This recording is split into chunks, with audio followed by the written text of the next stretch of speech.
Welcome to the Gender in Focus podcast. I'm Elle, and each week I get to ask Kai Scott, the president of Transfocus Consulting, all the questions you have ever wanted to ask about trans and non-binary people in the workplace and in the wider world. Preferences we usually attribute to things like, do you like chocolate ice cream or vanilla ice cream? Right. Whatever Yes. the other choices are, just like that's a preference versus pronouns are actually really important. Because most of the time people are saying it, they're well-meaning, like they are wanting to do it right. They're asking. It's very unlikely for somebody who doesn't care about pronouns and doesn't care about trans people to ask anybody about their preferred pronouns. So it's always, or the majority of the time, it's going to be people who really care and really want to get it right. Today we're talking about the phrase preferred pronouns. How often does it come up and why is it a problem? We'll unpack all of that. What is really behind something quite simple, but there's a lot there that we want to point to. We'll also look at how pronouns show up and who's asked and who isn't. And there's a lot of complexity, surprising complexity with pronouns. And so we just want to take a quick, closer look at that together. And I'm going to be joined by my esteemed colleague, Elle. How are you doing? I'm doing well. How are you? Doing great. Yeah. Excited to unpack this. One of the more common questions that we get, and people wanting to do the right thing and not quite sure how, and preferred pronouns comes up quite a bit. We actually did a social media post on this, and it was probably one of our most popular posts, and it brought up a lot of questions and loads of kind of different opinions, and it was really great, like, engagement. It was really great to see people like, oh gosh, I use that word all the time, or I use this phrase all the time, or oh, I'd never really thought about that. Or it was really great to see. And so it was interesting to see how many people had never realized that it even was a bit of an issue or could be a little bit tricky. So maybe we should start there with why, or what is the issue around referring to pronouns as preferred pronouns? Yeah, that's such an important question. And like you said, most people don't even realize what's kind of baked into that statement. When we put preferred in front of pronouns, it seems on the surface like kind of benign, like, yeah, people prefer one thing to the next, right? But actually, if you take another look at it, there's a lot more going on. In that, inadvertently, people are sending the signal or making the statement that some people, quote, choose their pronouns, and that there are other ones that maybe are, there's a distinction between what they prefer and what they don't, rather than them just being and existing, Right. Which for everybody else is the case, right? We don't question their pronouns. We don't wonder about them. We just state them, usually based on how somebody looks, which is an assumption, but that's another side matter. So everybody else just has pronouns. And then for trans and non-binary folks, there's a choice. And that speaks to something a little bit deeper that is a misconception about trans people, that they choose their gender is one common one, right? And they kind of bake together a little bit and spill over into how we talk about trans and non-binary people's pronouns. Right. So I guess that wording in itself, it can sort of accidentally affect the way people think about gender identity and the way that we respect trans people. And so then with that, why do so many people, because most of the time people are saying it, they're well-meaning, like they are wanting to do it right. They're asking. It's very unlikely for somebody who doesn't care about pronouns and doesn't care about trans people to ask anybody about their preferred pronouns. So it's always, or the majority of the time, it's going to be people who really care and really want to get it right. So where do people trip up with this, or like why are they saying it? Where does it go wrong? Right. Well, I think a lot of it is that perhaps they've read somewhere or kind of heard in the ether this phrase, and sometimes it pops up on forums. So it is kind of this ever-present phrase that I think people just pick up along the way and are like, oh, that's how I'm supposed to talk about it. And so I'll just reproduce it rather than, taking a second look at it and saying, how might somebody experience this type of question? And is there a distinction with how I ask other people, right? and why would there be a distinction if there is one? So just a little bit more kind of thinking, critical thinking skills about something. And I appreciate it. I mean, not everything we're going to have be able to closely review like this, Yeah. but there is value in just taking another look rather than just automatically kind of taking something on and then doing it, right? That there's Mm. some kind of intentionality or thought to adopting new approaches. My brain's gone in two directions now.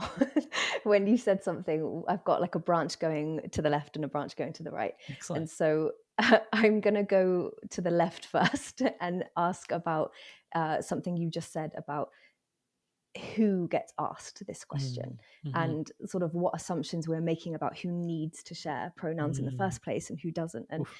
so yeah, can you go into that a little bit, the especially yeah around who actually gets asked that question? Yeah, this question can be on repeat to a certain subset of people who are trans and non-binary, not necessarily to everyone.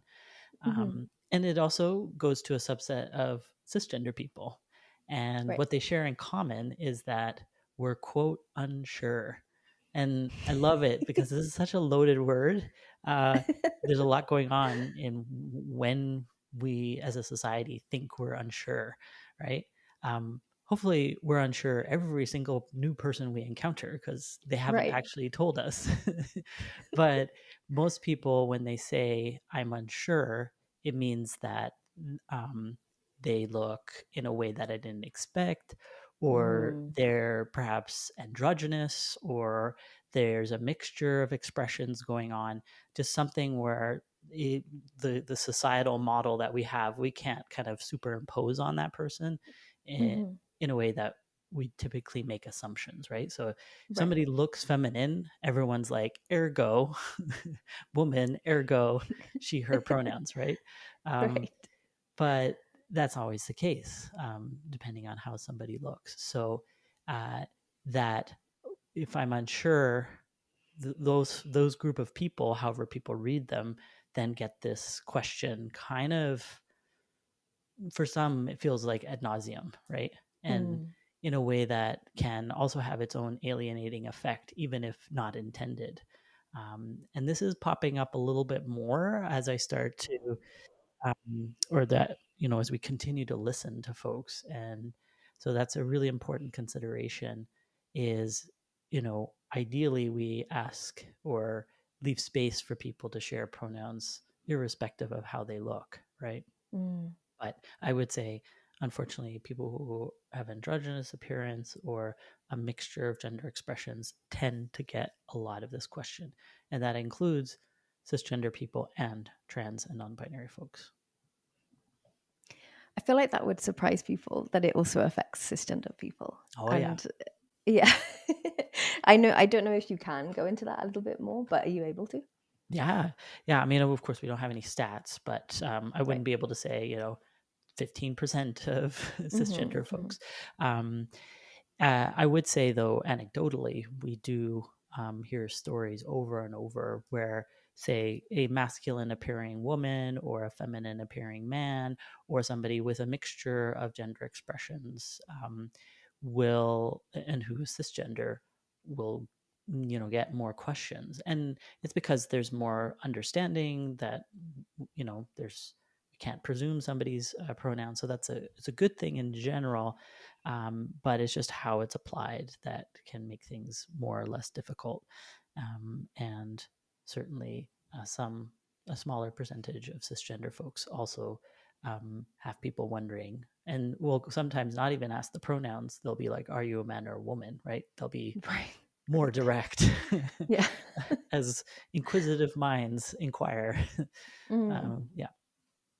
It's interesting that in the way that we like perceive gender by how people look, in just Mhm. my own experience, that um I'm non-binary, but I've never in my life been asked what my pronouns are Mm, because I look a certain way that people expect from a woman. So it's a default she, her, and that's okay with me in terms of like my pronouns are both she and they. So right. she is fine. But Yeah. it's interesting to me that um, outside of, I should say, outside of queer spaces or outside of LGBTQ spaces, Mm, I've never once been asked my pronouns or mm, never once had my gender questioned. If I'm in, for example, let's say I'm in a women's washroom, that's never happened to me. But yeah. there are plenty of cisgender women that I know that have experienced this in Mhm. washrooms, especially. It comes up a lot in washrooms if they don't. So yeah, if they don't look the way that you expect. So it's really interesting how sort of what do I mean? Like ingrained it is Oh, in noticing how we look. absolutely. So deeply ingrained that you have some folks who are over visible or hyper visible, and then we have others who are under or invisible, Hmm. like to the general population.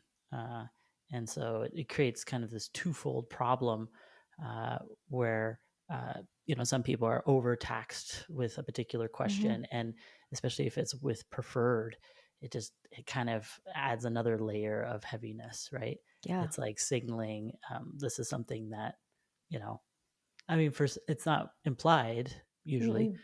that, hey, here's something you've made up and what is it? And so I can Yeah. carry on.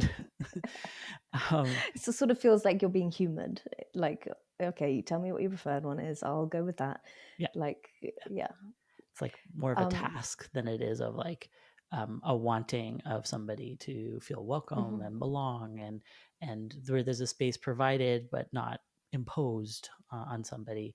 So at their own time and place and space can provide more information if they choose to. and and then the invisibility thing I think is also pernicious because we're looking for feminine masculine looking people, um, and then just automatically mapping, and that right. can then there's no space or there's less space, or it's more difficult for people to override that social um, kind of plastering of Hmm. pronouns onto people. Yeah, for sure. Um, so that was the one. My brain went in one direction, and then my brain went in a totally other, opposite direction, unrelated to that. And I don't know how to make a gentle segue to this. So I'm just going to ask you a random question Sure. now. Yeah. Yeah. None needed. Uh, so I wanted to ask you something that you referred to was about how this shows up. For example, I think you mentioned, I can't remember, but I think you mentioned forms. And so Mm, I wanted to kind of go into that because it the word preferred pronouns shows up differently. Sometimes it's something that you're asked, sort of literally verbally, mm, but other times it shows up in systems and on forms and things like that. And so I wondered if you could go into that and what you've seen just like in Transfocus's work as yeah. well. Yeah, that's such an important aspect. The kind of cultural piece of how we interact with one another and making space or inquiring about pronouns from each other. But then there's also what shows up in the structure and the systems and how that is treated. And that's a new kind of pattern emerging in many Mhm, corporate settings or organizational settings where they understand the importance of pronouns and are now wanting to offer space for that transfer of information. And a lot of, I would say, a lot of trans and non binary folks do prefer this more kind of passive way of sharing pronouns. Of course, I mhm, don't have any stats, but just over time and time again, we hear, I do really like to provide it, and then I don't have to like make a big statement and there's a mhm. spotlight and people, big eyes, whatever, those kind of Yeah. social interaction moments that can be difficult, especially if on repeat. And so providing in a system is a great way to offer that exchange without it having to be a big cultural thing. And so, though, because it's provided in systems, now there's a whole range of different ways that that is approached. Mm, We're not quite landed in a consistent manner. And so we do see time and time again preferred pronoun and then fill in the blank or check all that apply or single select a set of responses that are then fed into email signatures or wherever else, business cards, name shields on offices, name tags, all kinds of places that can be made more visible. Uh, mhm.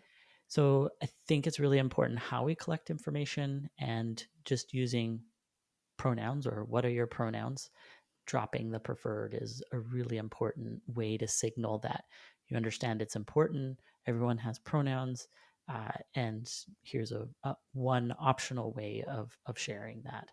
And Mhm, so we don't kind of trip people up where they're faced yet again with this kind of subtle messaging that can come with how we talk about things. mhm. You did just say it, but I really want you to say it again to just, I don't know, hammer it home, I guess. But, like, what should people be doing then? Because I if it's not preferred pronouns, what is it? And what should we be saying? What should we be doing? What should we be Yeah. writing? What's the alternative? How do Mhm, we rectify this situation? And yeah, the important thing is there's many different ways of obtaining pronouns. So we're not suggesting that this is the only way, but if you're going to verbally ask for it, a good way of saying it is, "What are your pronouns?" I usually like to even do a little lead-in sentence to signal what I'm doing, and to say that I'm doing it with everyone. So I don't want to assume, so and it also helps folks too who may not know, some people, it's still new for them to hear this question, if mhm, especially if they're cisgender. And so that might just like be a little kind of explaining to say, I don't want to assume. And then, what are your pronouns? And so you just drop the word preferred altogether. Makes it a shorter sentence, so there's even speech efficiency. mhm, And you're not sending this subtle message that, pronouns are choice, and it kind of gives a bit of a sense of it's optional, kind of, if I think about it, even if that's not the intention. That's the kind of vibe that is felt by that kind of mhm, thing, and can also be a little bit subliminal too for people receiving this, be like, oh, so and so's pronoun preferred pronouns are this, and then it kind of order ranks it a little bit lower in terms of mhm. effort needed to, rather than, this is a really important piece of information and we're going to make sure we get it right. Right, and you wouldn't extend that, like, it's not Elle isn't my preferred name, it is actually just my name.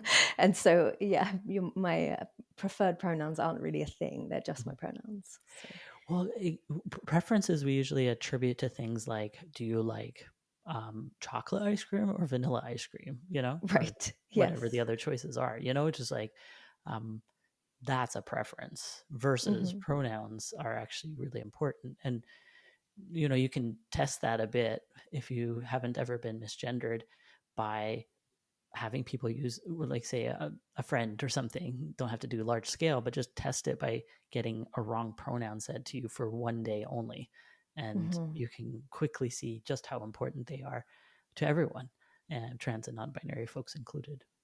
mhm. It does sort of feel a little bit like, to me, I always think of it as a bit of like someone's overthinking. Like they're trying to be so Mm. respectful that Mm. they overthink it a bit and add preferred. Like I just want to make sure that everyone's comfortable, but it just feels like Yeah. a bit of a, yeah, I'm overthinking the inclusion a bit. Yeah. Yeah. Yeah. There's like a, um, almost like, just kind of copying and pasting what is heard, and like, oh, I think this is the right thing to do, and so I want to like show you that I understand and I'm making the effort, right? Yeah, yeah, Yeah. for sure. Cool. Well, I think this is like pretty quick episode, unless you've got anything that I've missed that you want me to mention. No, I think the only thing I'll add is, preferred, if it's like in been repeated a few times, might be sticky in the brain. Uh, Right. and so you might catch yourself saying it, in which case, don't beat yourself up about it either, right? I mean, Hmm. we're trying to kind of redirect away from that, but it may come up again, and I don't think, trans people are like, WTF, whenever somebody Right. says that. Like, I don't want to kind of over emphasize this either. But it is a moment of like, oh, you could either correct yourself and be like, what are your preferred pronouns? I mean, just what are your pronouns? Hmm. And as a way to, for that might be a really interesting moment for folks to realize, and then be like, oh, why did you drop preferred, if that person doesn't know about this, which case it's a small teachable moment. and you carry it to someone else, or if it's a trans or non-binary person, they'll know why you dropped it and will actually appreciate that distinction, right? Sure. Great. Cool. Well, thank you so much, Kai. Yeah. Excellent. Good to work through. And yeah, thank you very much. See you next week. All right, bye for now.